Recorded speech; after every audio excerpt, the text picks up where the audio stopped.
Byron. According to the book Seeds, Sudden Infant and Early Childhood Death, the past, the present, and the future, that despite the decrease in the mortality rates of sudden infant death syndrome over the past decade, seeds is still one of the leading causes of postneonatal and infant death. In the United States, 8% of all infant deaths are attributed to seeds. I will be talking about three causes of the seeds and how can you help prevent it. Today, the definition seeds refers to death in a seemingly healthy infant younger than 1 year of age, whose death remains unexplained after a thorough case investigation, including a complete autopsy, review of medical and clinical history, and death since investigation.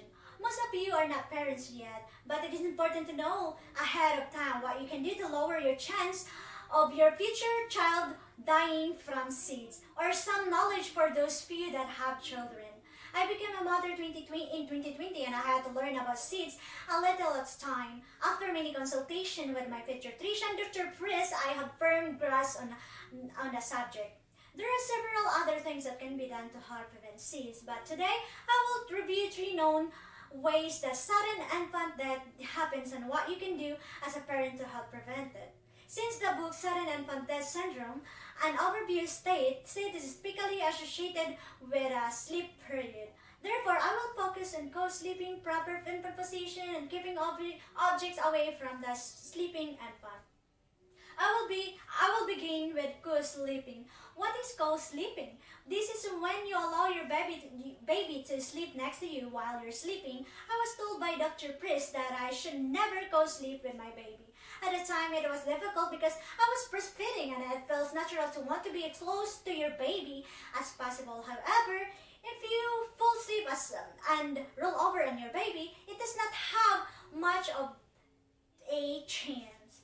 Many professionals have accepted that co-sleeping substantially contributes to unexpected infant death and should be discouraged. There are extra factors to consider when co-sleeping that make it even more risky. The article Making Informed Choices on Co-Sleeping with Your Baby for Parents Who Smoke and have drunk alcohol, have taken recreational drugs, co-sleeping is clearly associated with an increased risk of sudden infant death. The article does say that not enough data has been collected in this area to have a scientific conclusion that is still recommended that doctors inform parents of the risk.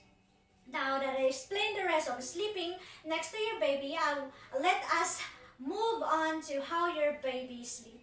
A baby should always sleep alone on his or her back on a firm surface. According to the journal article Disarming for Blind Doctors, placing babies on their back to avoid seeds is not a surefire solution, but a sensible preventive measure.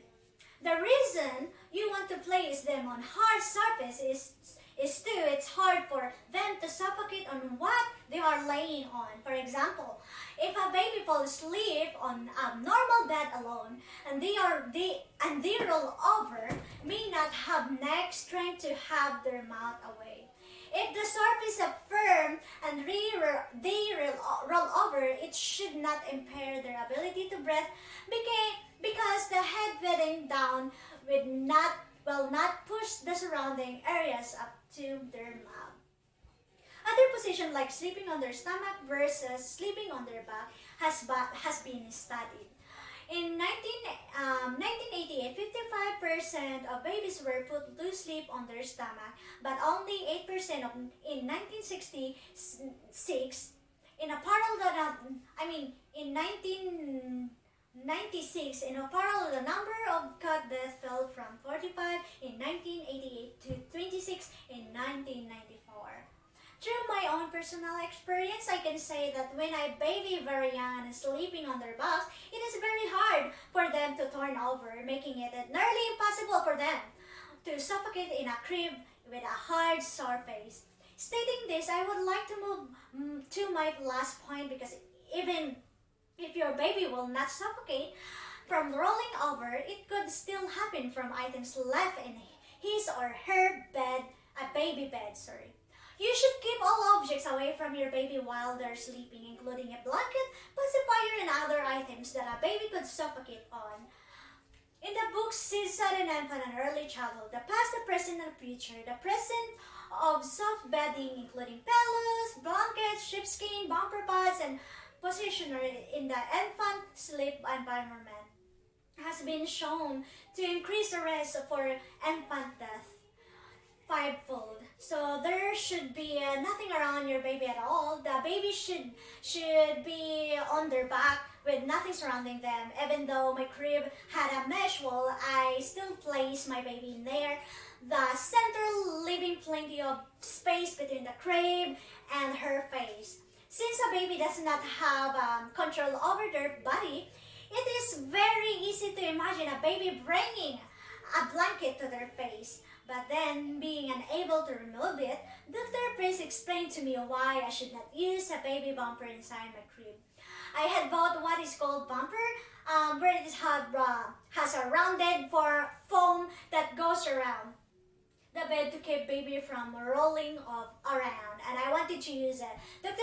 Press explained to me that is if my baby managed to turn her head, that it could easily suffocate, which makes this an item like other loose item to keep away from your infant cribs. That was my 3 things that I wanted to go over today. I hope that you found my presentation informative. You should now know why you should not co-sleep. What the proper sleeping position is, that you should keep object away from the sleeping infant. I hope those of you who decided to be parents or already parents will do everything you can to take care for your children. Thank you and have a nice day.